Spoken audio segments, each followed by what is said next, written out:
करणारी माणसं पाहिजे. घर गेलंय तुमचं, नुकसान झालंय तुमचं, दुःखी आहात तुम्ही. 200 किलोमीटरवरून आलाय भावे, त्याच्याबरोबर आले 3 माणसं. ही 4 माणसं विचार करतायत की या माणसांच्या दुःखात कुठे काही कमी करता येते का, जेव्हा की आम्ही एकदम छोटी माणसं आहोत. तरी पण आमच्यामध्ये ही ऊर्जा आहे किंवा आमच्यामध्ये ही इच्छा शक्ती आहे की yes we can do with the help of you people. तुम्हाला सोबत घेऊन हे शक्य आहे असं आम्हाला उगीच वाटतं. हा वृथा आत्मविश्वास असेल किंवा आपण म्हणतो ना फाजील आत्मविश्वास असेल, पण याच जोरावर आम्ही आजपर्यंत 40 वर्ष कामं केलेली आहेत. आम्हाला प्रत्येक क्षेत्राची अक्कल अजिबात नाही, पण प्रश्नामध्ये शिरलं की ऑटोमॅटिक माणसं मिळत जातात, प्रश्नाची उकल होत जाते, गुंता सुटतो. हा कॉन्फिडन्स आहे आमच्यामध्ये. काम करून करून हा कॉन्फिडन्स डेव्हलप झालेला आहे. परत एकदा सांगतो, मी 58 वर्षाचा आहे. 40 वर्षापासून रस्त्यावर कायम काम करत आलेली माणसं आहोत आम्ही. आम्हाला वाटतं की आम्ही बदल करू शकतो. आमच्याकडे एक शस्त्र आहे जे तुमच्याकडे पण आहे. आता इथे कमीत कमी 20,000चा मोबाईल प्रत्येकाच्या खिशात असण्याची शक्यता आहे. 13,000चा तरी असू शकेल, बरोबर का? बरोबर आहे ना? पण प्रत्येकाला तो वापरता येत नाही. आम्ही कायम वापरत आलो. आता मी 2011 का 12 सालापासनं या मोबाईलचा छान पद्धतीने वापर करत तुमच्या पुढे आज उभा आहे. छोट्या छोट्या गोष्टी करत गेलो. फक्त लोक पैसे कमवत गेले याच्यामध्ये, मी कधी पैसे कमवले नाही. आज माझे 7 लाख फॉलोअर्स आहेत. 7 लाख फॉलोअर्सला किती पैसे मिळतात? आज 7 लाख फॉलोअर्स आहेत माझे. भरपूर पैसे मिळतील की नाही?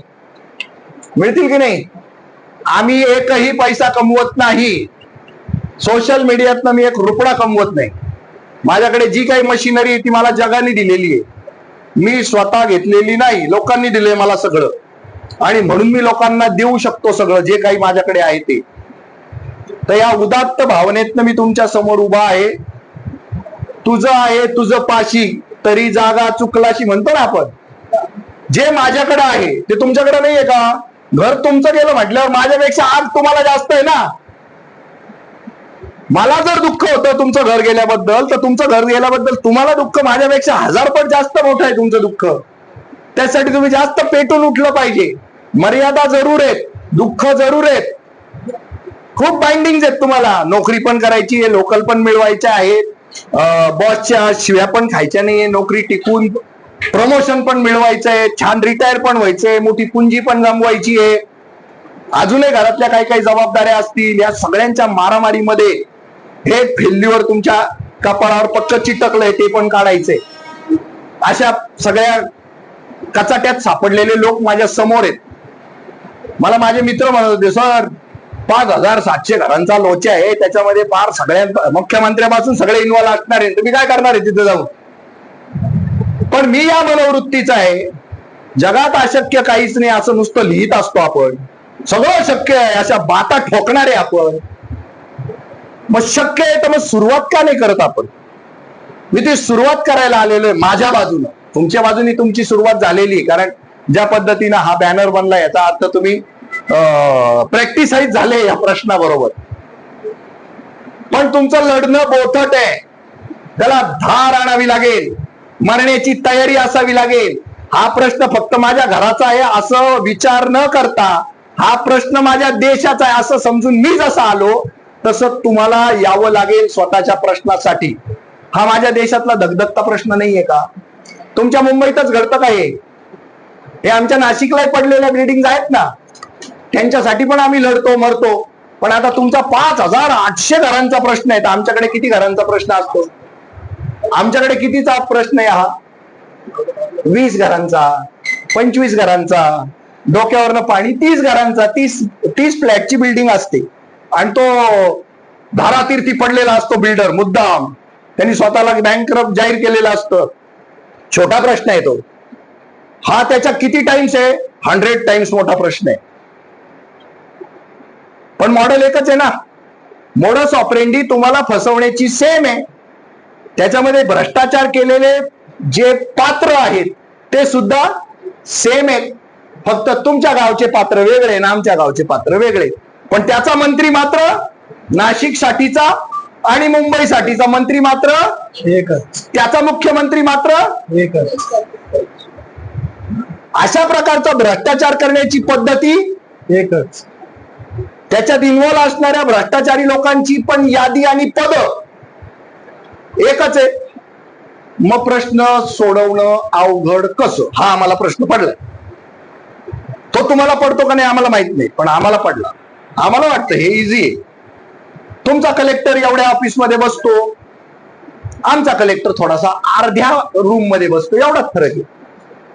तुमच्या कलेक्टरला इनोवा असेल तर आमच्या कलेक्टरला कोणती साधी मारुतीची ती कोणती मोठी गाडी येते ती गाडी असेल. या व्यतिरिक्त काय फरक आहे? काय फरक नाही. तुमच्याकडे 2 एसी असतील तुमच्या कलेक्टरला, आमच्या कलेक्टरला 1 एसी असेल. पण दोघांची भ्रष्टाचार करण्याची पद्धत सेम आहे. महसूल खात्यातल्या कारकुंड्यापासून, तलाट्यापासून, नायब तहसीलदारापासून, तुमच्या उपजिल्हाधिकाऱ्यापासून जिल्हाधिकाऱ्यापर्यंत आणि विभागीय आयुक्तापर्यंत सगळ्यांची पैसे खाण्याची, पर्सेंटेज घेण्याची पद्धत एक आहे. तुमच्याकडे इथं जरा डान्स बारला वगैरे नेत असतील एक्स्ट्रा पॅकेज, आमच्या इकडच्यांना नाही. आणि देत असतील तर ते म्हणतील नको आपल्याला लाज वाटते, तिकडे ते डान्स बारला येणार, इकडे कसं लपतं सगळं. एक्स्ट्रा पॅकेज ते दिलं असेल तुमच्याकडे, आमच्याकडे ते नसेल दिलं. एवढाच काय तो फरक आहे. तर तो कॉन्फिडन्स तुमच्यामध्ये डेव्हलप झाला पाहिजे. आणि जो काही टेक्निक, माझे बिल्डर मित्र आलेले आहेत इथं आता, जितेंद्र पोकार, त्यांना सगळं माहिती आहे, ते सगळं कोळून पेलेले, त्याच्यामध्ये ते बिल्डरशिप करतात. तरी माझे मित्र आहे, मला आश्चर्य वाटतं. कारण बिल्डर आणि जितेंद्र भावे दोस्ती होऊ शकत. बिल्डरचा धंदा काय असतो कायम लपवा लपवी, चोऱ्या, आणि आम्ही आपला सत्तेचे ढोल पिटत फिरणारे लोक. कसं काय कॉम्बिनेशन जमेल? पण ते रिटायर्ड झालेले आहेत, त्यांना वाटतं हे सगळं बदललं पाहिजे, मग भावेंना मदत केली पाहिजे. अंजली दामानियांबरोबर आमची 1-2 प्रकरणांमध्ये बैठक पण झाली, त्यावेळेला ते येत होते माझ्या बरोबर, म्हणून दोस्ती जरा गैरी झाली. तर हा एक प्रयत्न आहे. याच्यामध्ये किती लोक आहेत असे मला ओळखत होते? हात वर करा. मला ओळखत होते. 1 2 3 4 5. तुम्ही ओळखताय मला फेसबुकवरनं? हा, फेसबुकवरनच किती लोक ओळखताय मला? 7 ते 10 लोक आहेत. चांगली गोष्ट आहे. तरी सुद्धा तुम्हाला सांगतो, अंधभक्त नावाचा एक प्रकार 2014 पासून आपल्याकडे भारतामध्ये छान डेव्हलप झाला. खरं का खोटं? हा, एक साथ सांगा ना राव. अंधभक्त ही नवीन पैदास आली आपल्या भारतामध्ये, बरोबर का? 2014 पासून. होय. सगळ्यांनी पट्ट्या बांधल्या ना डोळ्यावर. तर आमच्या बाबतीत बाबांनो तसं करू नका. ही पहिली मीटिंग आहे, आमच्याबद्दल चांगली चौकशी करून घ्या. तुमच्या नाशिकच्या नातेवाईकांना, पुण्याच्या नातेवाईकांना, अनेकांना विचारा भावे कोण आहे. तुमच्यामध्ये कॉन्फिडन्स डेव्हलप होऊ द्या. बघा, मी तुमच्या या प्रोजेक्ट साठी मरून जायला तयार आहे, पण केव्हा हो? 2-4 तुम्ही मारा ना माझ्या बरोबर, तर मरेल ना. कमालाच लोटून द्याल फक्त, तुम्ही मस्त मज्जा मारा. असं चालेल का? एवढाही स्वस्त नाही ना मी का मारायला तयार होते? तुमच्यामध्ये कॉन्फिडन्स आला पाहिजे, लढण्याची ऊर्जा तुमच्यात निर्माण झाली पाहिजे. तुम्हाला बघा, शिकलेले तुम्ही सगळे, याच्यामध्ये न शिकलेले किती लोक आहे? हातवर करावं. सगळे शिकलेले ना. फार मोठा अपमान काय माहिती का? अज्ञानी माणसाला फसवणं सोपं असतं म्हणतात. तुम्हाला शिकलेल्या माणसांना फसवलंय समोरच्यानी. जेव्हा की तुम्ही रात्रंदिवस सगळे न्यूज चॅनल पाहणारे लोक आहेत, रात्रंदिवस सगळे scam, times of India, Maharashtra times मध्ये, लोकसत्तेमध्ये वाचणारे लोक आहेत, आणि तरी तुम्ही आता एक विक्टीम म्हणून माझ्या समोर उभे बसलेले. किती लोकांची तयारी हो अहोरात्र याच्याबरोबर काम करायची. कसं असतं, ज्याची इन्व्हेस्टमेंट जेवढी कमी होती ना, तर त्याचा उत्साह तेवढा कमी आहे. ज्याची इन्व्हेस्टमेंट जास्त होती, जास्त तो नागवा झालाय, त्याचा इंटरेस्ट शक्यता आहे जास्त असेल, किंवा तो जास्त डिप्रेशन मोड मध्ये असेल. तर माझ्या पुढे खूप मोठं आव्हान आहे की तुम्हाला पहिल्यांदा मानसिक दृष्ट्या तयार करणं, तुम्हाला उभं करणं, चालायला लावणं, पळायला लावणं, पळता पळता जिंकायला लावणं. एवढे मोठ्या प्रोसेस मधनं मला तुम्हाला न्यायचंय. आणि जर तुम्ही कोऑपरेट करणार नसाल, मी आपला ऊट म्हणतो ते नाही बाबा, नाही रे बाबा, जाऊ दे रे भाऊ, तर मी कसं काय करायचं? बरं, तुम्हाला सगळे एनर्जी ड्रिंक काही पाजले तरी पण तुम्ही लुयासारखे पडलेले ते काय करायचं? मी तर तुम्हाला तुमच्यामध्ये स्वतः तुम्हाला सेल्फ एनर्जाइज व्हावं लागेल, विश्वास टाकावा लागेल, तुमच्या बॉडीवर विश्वास टाका. आणि आम्हाला तपासल्यानंतर मी तुम्हाला एक स्वातंत्र्य देतो, त्याच्यामध्ये जर आम्ही फ्रॉड्युलंट पर्सनॅलिटी म्हणून जर तुमच्या लक्षात येत असू, एका मिनिटात लात मारायला शिकलं पाहिजे. नाही म्हणायची ताकद ठेवा की भावे आम्हाला तुमच्या इथं शंका आलेली आहे, you please get out from here, सांगता आलं पाहिजे. निर्णय क्षमता जर तुमच्यामध्ये आली तर हा प्रश्न सुटेल.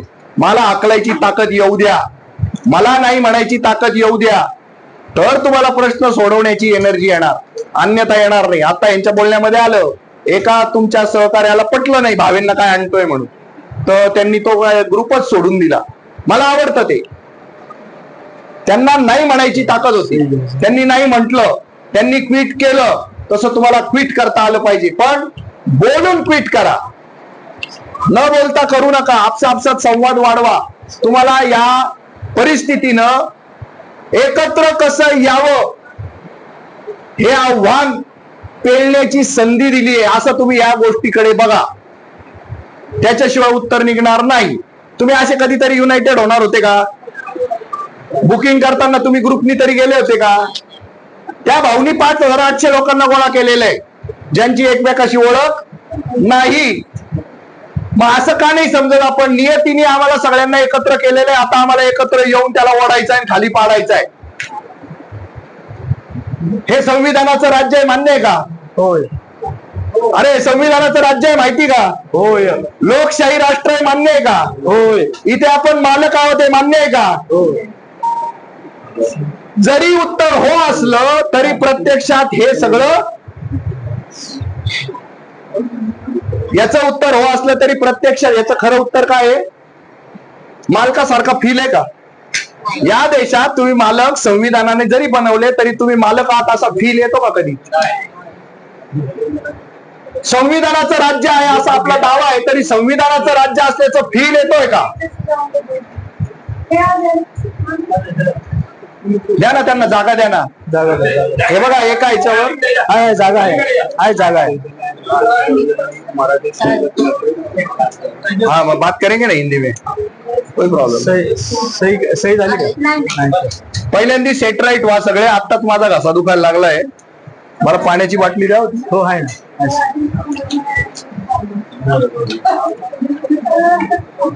बघा, सेटराईट व्हा. माईक चालत नाहीये, ऐका.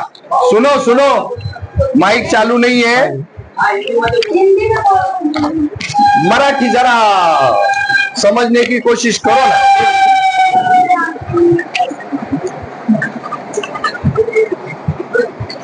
काय माझी हिंदी चांगली नाहीये, मी एकदम घाणेरडी हिंदी बोलतो. ती ऐकायची शक्ती असेल तर मी हिंदी बोलतो, मला काहीच प्रॉब्लेम नाही. बसा. माझी ती जरांगे पाटला सारखी हिंदी आहे.